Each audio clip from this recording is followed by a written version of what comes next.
Railway പ്ലാറ്റ്ഫോമുകളിൽ നിന്ന് വീണുണ്ടാകുന്ന അപകടമരണങ്ങൾ കൂടുന്ന സാഹചര്യത്തിൽ യാത്രക്കാരുടെ കണ്ണു തുറപ്പിച്ച് fire and rescue civil defence Kannur railway സ്റ്റേഷനിലാണ് ബോധവൽക്കരണ പ്രവർത്തനങ്ങൾ നടന്നത്. കണ്ണൂർ ACP TK രത്നകുമാർ ഉദ്ഘാടനം ചെയ്തു.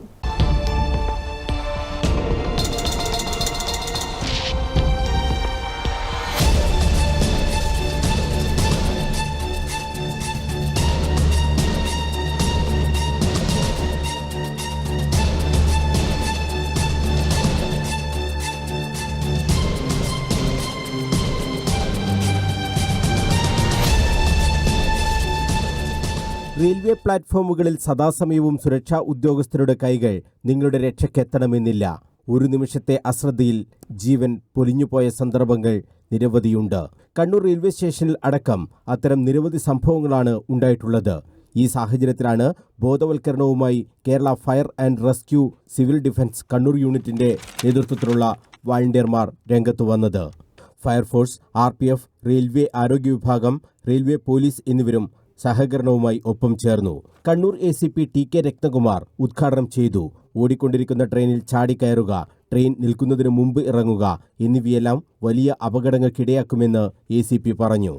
അശ്രദ്ധ മൂലമാണ് നമ്മുടെ ഈ അപകടങ്ങളൊക്കെ ഉണ്ടാവുന്നത്. നമ്മുടെ റെയിൽവേയുടെ കാര്യം എടുത്തു നോക്കിയാൽ നമ്മുടെ ഇന്ത്യൻ റെയിൽവേ, പ്രത്യേകിച്ച് കേരള റെയിൽവേ നേരിടുന്ന ഏറ്റവും പ്രധാന പ്രശ്നം എനിക്ക് തോന്നുന്നത് അനിയന്ത്രിതമായ തിരക്കുകളാണ്. റെയിൽവേ കമ്പാർട്ട്മെന്റിൽ ഉണ്ടാവുന്ന തിരക്കുകൾ ഏകദേശം എനിക്ക് തോന്നുന്നു ഇന്ത്യയിൽ ആകമാനം ഒരു ദിവസം ഒരു 1.5-2 ലക്ഷത്തോളം ആളുകൾ ഈ റെയിൽവേയിൽ യാത്ര ചെയ്തുകൊണ്ടിരിക്കുന്നുണ്ടാവും. ഇന്ത്യയിലെ എല്ലാ സംസ്ഥാനങ്ങളുടെയും റെയിൽവേ പാത കടന്നു പോകുന്നുണ്ട് എന്നാണ് ഞാൻ മനസ്സിലാക്കുന്നത്. മിക്കവാറും എല്ലാ ട്രെയിനിലും നല്ല തിരക്കാണ്. ഒരു 1.5-2 ലക്ഷത്തോളം ആളുകൾ ഒരു ദിവസം യാത്ര ചെയ്യുന്നു. അതിന് എത്രയോ ഇരട്ടി ആളുകൾ പ്ലാറ്റ്ഫോമിൽ ഉണ്ടാവുന്നു. ഓടിക്കയറാനും ചാടി ഇറങ്ങാനും സൗകര്യമുള്ള ട്രെയിനുകൾ ഒരുപാടുണ്ട്. ഈ സംവിധാനങ്ങളൊക്കെ നമ്മൾ പരിഹരിക്കേണ്ടതുണ്ട്. ട്രെയിൻ വിട്ടുകഴിഞ്ഞാലും ഓടിക്കയറാം, ട്രെയിൻ വിട്ടുകഴിഞ്ഞാലും ചാടി ഇറങ്ങാം. ഓട്ടോമാറ്റിക്കൽ വാതിലുകളില്ലാത്ത എത്രയോ കമ്പാർട്ട്മെന്റുകൾ നമുക്കുണ്ട്. റെയിൽവേയുടെ ഭാഗത്ത് നിന്ന് അത്തരം സമീപനങ്ങൾ, അതൊക്കെ അടച്ചുറപ്പുള്ള ഓട്ടോമാറ്റിക് വാതിലുള്ള സംവിധാനം ഉണ്ടാക്കിയ ഒരു പരിധി വരെ നമുക്ക് തടയാൻ പറ്റും. പക്ഷെ എന്നാലും നമ്മുടെ സുഹൃത്തുക്കൾ, നമ്മുടെ അനുജൻ, നമ്മുടെ അനുജത്തി, നമ്മുടെ അമ്മ, അച്ഛനൊക്കെ കാണിക്കേണ്ട ജാഗ്രത ഈ രംഗത്ത് തീർച്ചയായിട്ടും കാണിക്കേണ്ടിയിരിക്കുന്നു. യാത്ര തുടങ്ങുന്നതിനു മുമ്പ് അത്യാവശ്യ സാധനങ്ങൾ വാങ്ങി കയ്യിൽ കരുതുക. ഇടക്കുള്ള സ്റ്റേഷനുകളിൽ ഇറങ്ങുന്നത് പരമാവധി കുറക്കുക. ട്രെയിനിന്റെ വാതിലിനരികിൽ നിന്നോ ഇരുന്നോ യാത്ര ചെയ്യാതിരിക്കുക. ട്രെയിൻ വളവ് തിരിയുമ്പോൾ വാതിൽ അടഞ്ഞുപോകാനുള്ള സാധ്യത കൂടുതലാണ്. ട്രെയിനിന്റെ വാതിൽക്കൽ നിന്ന് മൊബൈൽ ഫോൺ ഉപയോഗിക്കരുത്.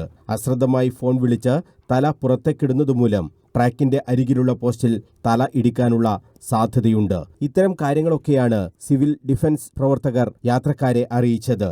ഒപ്പം ട്രെയിനുകൾക്ക് നേരെ കല്ലെറിയുന്നതും ട്രാക്കിൽ തടസ്സങ്ങൾ സൃഷ്ടിക്കുന്നതുമെല്ലാം ഗുരുതരമായ ജാമ്യം ലഭിക്കാത്ത കുറ്റമാണെന്ന ബോധ്യപ്പെടുത്തലും ഇവർ നടത്തുന്നുണ്ട്. ബോധവൽക്കരണ പരിപാടിയിൽ Kannur railway station manager S. Sajith Kumar അധ്യക്ഷത വഹിച്ചു. Kannur RPF SI T. Vinod, Kannur railway police SHO P. Vijesh, fire station officer T. Ajayan, assistant fire station officer R. പ്രസീന്ദ്രൻ, K. Shaima, P. Joy തുടങ്ങിയവർ സംസാരിച്ചു.